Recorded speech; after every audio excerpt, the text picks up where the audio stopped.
1 वाटी आपण इथे पोहे घेतलेले आहेत. ते पोहे एका मोठ्या बाउलमध्ये घ्यायचे आहेत आणि त्यामध्ये पाणी घालायचं. त्याला स्वच्छ असं धुवून घ्यायचं आहे.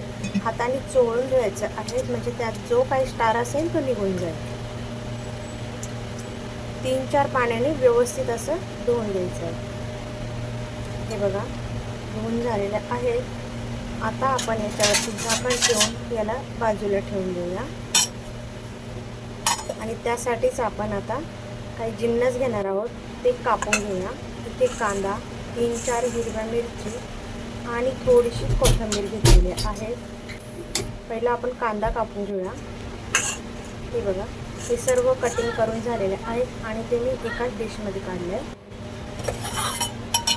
आता हे जे भिजलेले पोहे आहेत ते आपल्याला एकदम परफेक्ट भिजलेले आहेत. ते आता आपल्याला कुस्करून घ्यायचं आहे.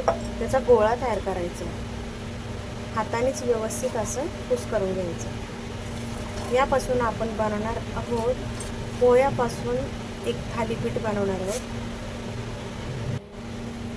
1 वाटी पोह्याचे 5 मिनिटात बनणारे थालीपीठ. हे बघा,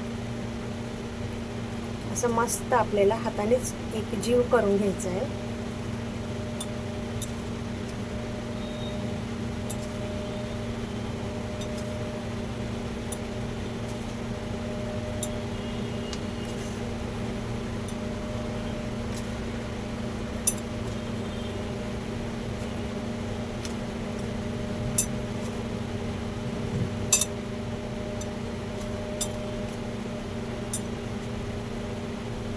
हे बघा, छान असा गोळा आता तयार झालेला आहे.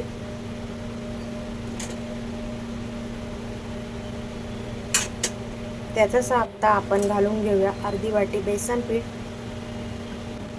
अर्धी वाटी ज्वारीचं पीठ, अर्धी वाटी गव्हाचं पीठ, कांदा, मिरची आणि कोथिंबीर हे बी त्यामध्ये ॲड करूया. तसेच 1 चमचा इथे मी ओवा घेतलेला आहे. तो हाताने असा क्रश करायचा आणि त्यात घालून घ्यायचा. चवीनुसार मीठ घालायचं. अर्धा छोटा चमचा हळद, 1 चमचा तिखट आणि थोडीशी कस्तुरी मेथी, 1 चमचा कस्तुरी मेथी घेतली. ती घातल्यावरती ही थालीपीठ हे खूप छान लागतं चवीला. त्यातच आपल्याला थोडंसं का हिंग घालून घ्यायचं आहे, छोटा अर्धा चमचा. आणि हे सर्व जिन्नस एकत्र करून घ्यायचे.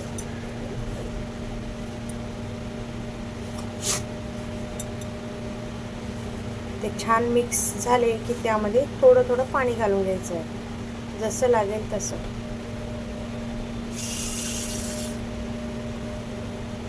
हे बघा, इथे मी 1 वाटी पाणी घेतलेले आहे. ते त्यामध्ये थोडं थोडं करून मिक्स करून घ्यायचं आहे.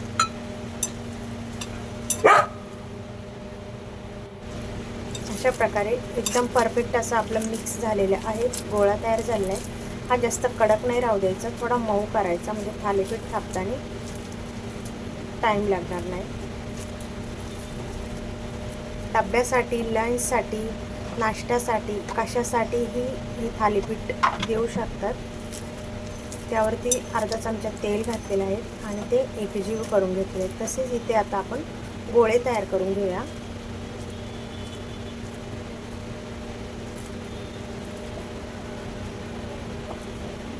इथे आपल्याला 1 वाटी पाणी लागलेलं आहे या सर्व जिन्नस एकत्र करण्यासाठी. ज्या वाटीने मी गव्हाचं पीठ, ज्वारीचं पीठ आणि पोहे बी घेतलेले होते, तसेच बेसन पीठ घेतलेले, तेवढीच वाटी पाण्याची लागलेली आहे. ते बघा, 4 असे छान गोळे तयार झालेले आहेत. आता आपण याला भाजून घेऊया तयार करून. तव्यावरती डायरेक्ट भाजलं तरीही चालेल, करून घेतलं तरीही चालेल.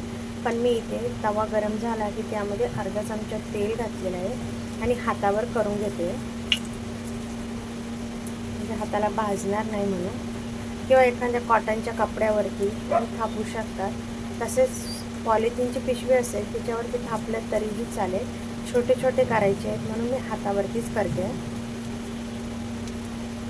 हे बघा, अशा प्रकारे थालीपीठ मस्त तयार झालेलं आहे. याला होलं बी पाडून घ्यायचे आहे. म्हणजे त्यामधून तेल वरती आलं. हे थालीपीठ एकदम खमंग असं भाजेल. हे बघा, ते मी 4 होल पाडलेले आहेत. ते आता आपण भाजून घेऊया. हलक्या हाताने सोडायचं म्हणजे तेल अंगावरती उडणार नाही.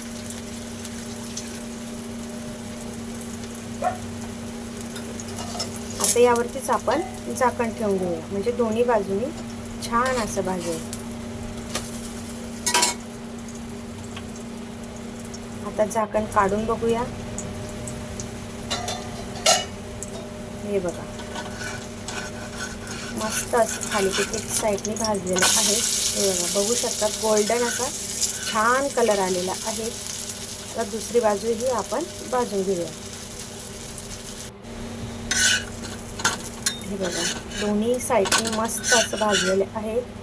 छान कुरकुरीत खुसखुशीत असं हे आपलं थालीपीठ रेडी आहे. तसेच आता आपण दुसरेही करून घेऊया. बघू शकता किती छान डब्यासाठी, जेवणासाठी, नाश्त्यासाठी छान असं थालीपीठ, प्रवासात नेण्यासाठी, पाहुण्यांसाठी छान असं थालीपीठ तयार झालेले आहे.